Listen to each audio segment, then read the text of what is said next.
Many people are intrigued by the much talked about Chosen series brought to us by Dallas Jenkins and crew. Hundreds of thousands, if not millions of people have already been impacted positively by the series, and as a veteran pastor and Bible teacher, I'm really not ashamed to say that The Chosen is the very best portrayal of the life of Jesus that I've seen.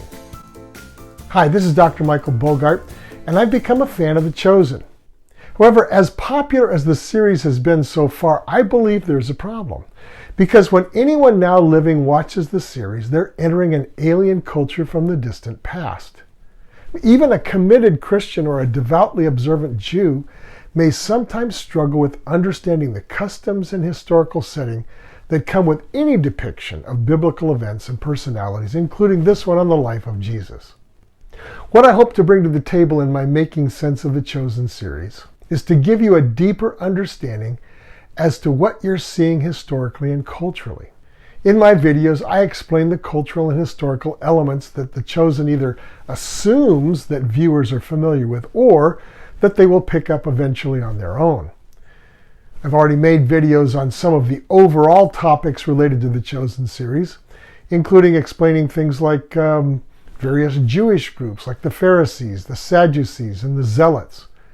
What is Shabbat, and why the Romans were even in the Holy Land at the time. But this video and others to follow will look at some of the issues as they occur in episode by episode. Our team has been in touch with various chat groups interested in the Chosen series, and we've collected the most asked questions about each episode from these groups. So here goes with Season 1, Episode 1. Let's start with some vocabulary associated with this episode. Viewers ask, what are those Roman offices mentioned in the episode like magistrate, praetor, and centurion? Well, I've already done an entire video on Roman offices, and I'll post a link to it so that you can get more information there. And for now, I'll do an abbreviated version. So let's start with magistrate. In Latin, magistrate simply means lord, and in Roman government usage of the time, the title magistrate could apply to any high government office. A praetor is an army commander, something like a general in a modern army. Early in episode 1, we meet Quintus, praetor of Capernaum. Someone like Quintus would have been in charge of the Roman occupation forces, not only of Capernaum itself, but probably of the entire northern region of the Holy Land, then and now called Galilee. Besides military command, the praetor would have had civilian authority as well in order to keep peace and ensure Roman rule over the people. No person named Quintus is mentioned in the Gospels. The character seems to have been invented by the writers of the series to give some depth to the storyline. A centurion is a lower-ranking army officer that does not really have an equivalent in modern militaries. The closest would be something like a combination of sergeant and lieutenant. Centurions had authority over a unit of 80 to 100 soldiers. Gaius is also a fictional character not mentioned in the Bible, but in episode 1 and following, he is the centurion in charge of protecting and keeping an eye on the Jewish tax collector Matthew. You can get more details on other Roman offices and how the Romans even came to be in the Holy Land in my Making Sense of the Chosen Numbers 7 and 8. The links are in the box below. Another set of questions concerns groups among the Jews of the time, such as Sadducees, Pharisees, and Zealots. Now, just as with religious groups of the day, not everybody among the Jews in that day understood what it meant to be an authentic Jew. So just as there are many Christian churches today, each taking a slightly different approach to what it means to be an authentic follower of Jesus, the Jews of that time had different approaches to keeping God's commands and living for Him. Sadducees were mainly concerned with rituals performed at the temple. They were of the priestly line and oversaw formal rites and ceremonies. Pharisees were a religious elite, mainly from the working classes. They were all about keeping God's commands to the letter, and they had enormous influence over the larger Jewish population who were basically just trying to get by in the daily struggles of life. Zealots were Jewish terrorists, dedicated to driving the Roman occupiers out of the land and restoring Jewish self-rule.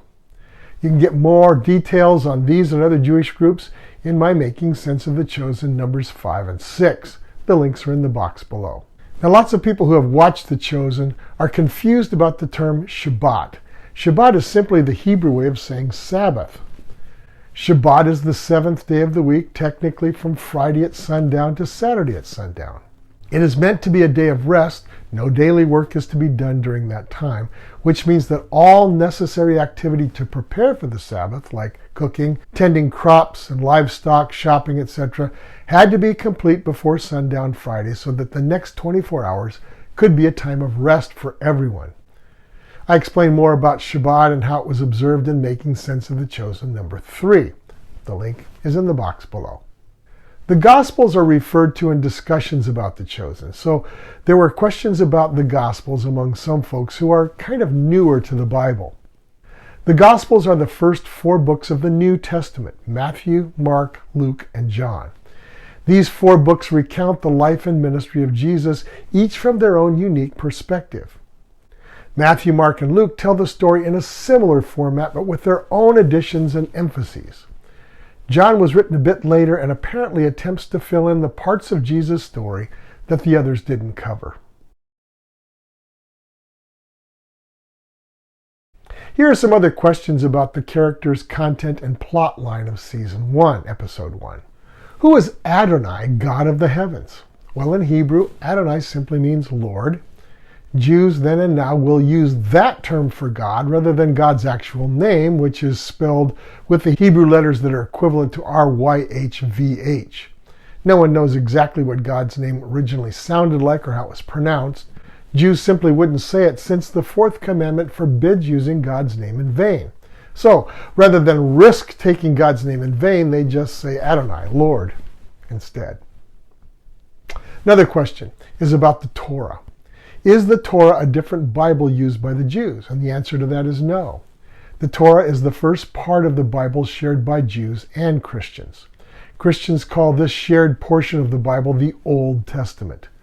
The Torah is the section of the Old Testament containing the books of Genesis, Exodus, Leviticus, Numbers, and Deuteronomy, the first 5 books.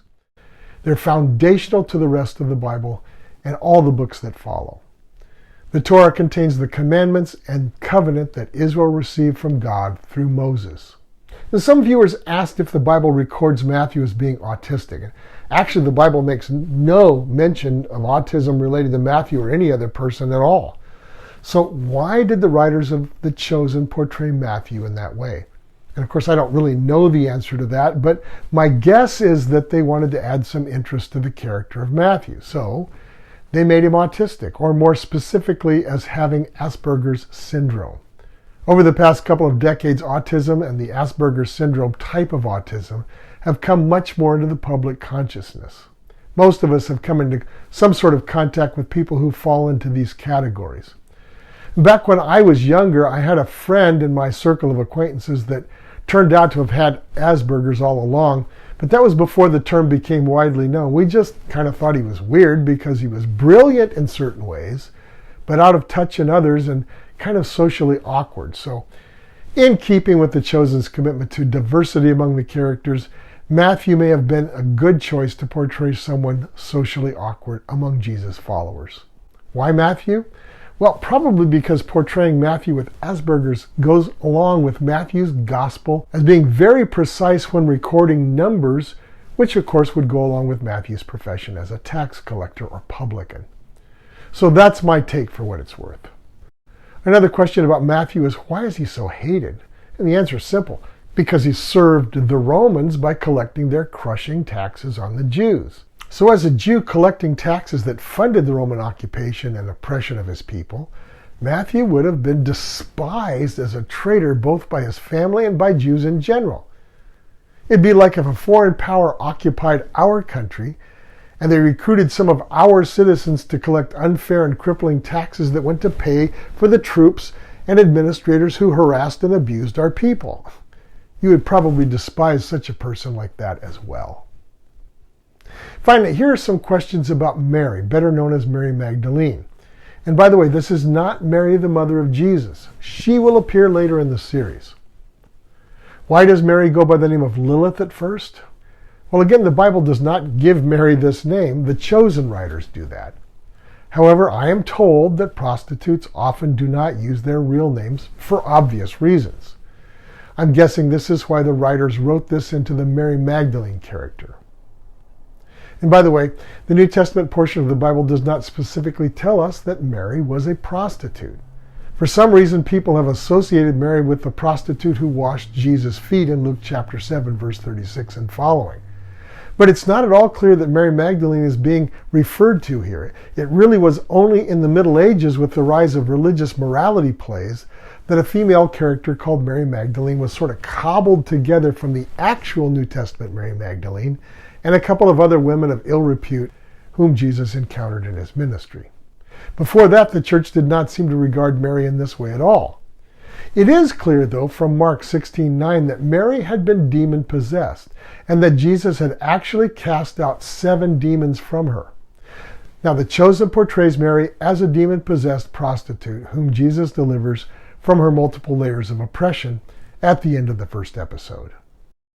Again, this adds a lot of color to the character and to the overall story. Okay, see you in Making Sense of the Chosen Season 1, Episode 2. This is Dr. Michael Bogart of Aspect Ministries.